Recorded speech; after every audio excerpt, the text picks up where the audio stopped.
from consciousness, your intent can modify future probability, can modify what happens in the physical world, which means that consciousness is the fundamental thing, and the physical world is a derivative of consciousness. So I knew that consciousness theory should also contain physics theory. I finished my neurosurgical training at Duke in 1987, and then I started work at Harvard Medical School after doing a fellowship in cerebrovascular surgery. All along, I understood something about brain, mind, and consciousness. That, of course, was the tremendous gift of my near-death experience, is finding out that what I thought was a worldview that we just assumed to be true is actually false. That consciousness is primordial.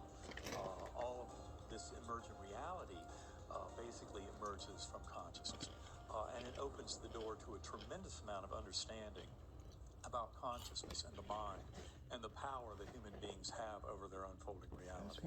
If consciousness is fundamental, where does the physical world end and consciousness begin? The physical world is a product of the consciousness world. One is within the other. It's not an either or. It's all one thing. It isn't as though there's a physical world and there's a mental world. There's only one world. It's all consciousness. It's not just localized in there, it's everywhere.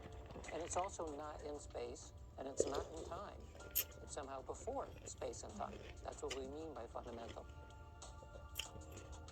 Consciousness is a kind of a substance, a proto-substance perhaps, which is usually in a primordial, refined state that doesn't even appear to be matter or energy yet. But from that can emerge what we start seeing as a physical world. Just like ice can take on different phases, maybe we're talking about something like consciousness, which has different phases. So if consciousness is a continuum, then some forms of consciousness can appear to be hard matter. Physicists it's just that the quantum attribute does not follow Newton's laws. It's not physical. It's an entirely different part of the description of matter in the universe. If the physical world exists within consciousness, how come we can see one and not the other? We see physical reality, and we think that we are physical bodies walking around in this physical reality. What we are is consciousness. We are pieces of consciousness playing avatars in a virtual reality game called this physical world. So a consciousness comes here with no memory. So when it logs onto its avatar, that avatar is all it knows. So all of its experience is experienced with that avatar, with that fetus, with that newborn. This is an apple, this is mama, this is the door, this is my house. It just learns how to interpret the data. What's really happening is that the computer is sending this individual unit of consciousness a data stream. That's how reality is created. I do believe we live in a virtual game, but I don't necessarily believe that we live in a simulation. Yes, I do. No. I don't know. I mean, I don't think simulation in the sense that it's like one giant video game. I don't necessarily believe we live in a computer that somebody else created. I feel like if that was the case, then there would be like technological glitches in the sky. When I think about simulations or the Matrix, I believe we do. We probably thought up this whole construct before we came here and decided we're going to go in and we're going to play this game and here are the rules and we're going to go deep into it and we're going to completely forget that we made this game. I think we are the ones that are running the show.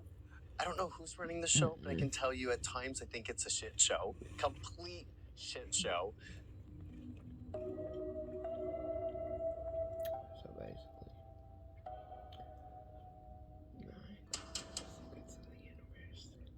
The waves that describe matter are basically spherical and surround the matter. But consciousness waves, which exist in the same quantum space, are now spiraling.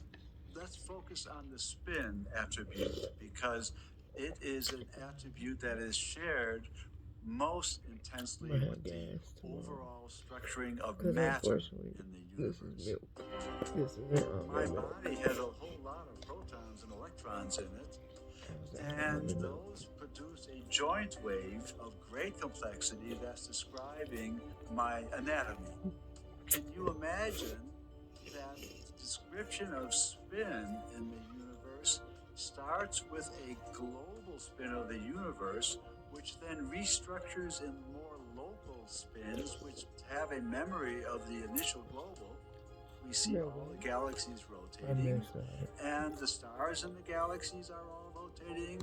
The planets around the stars, like our Earth, is rotating once every 24 hours, and so on. Some of that rotation is a memory of the initial rotation.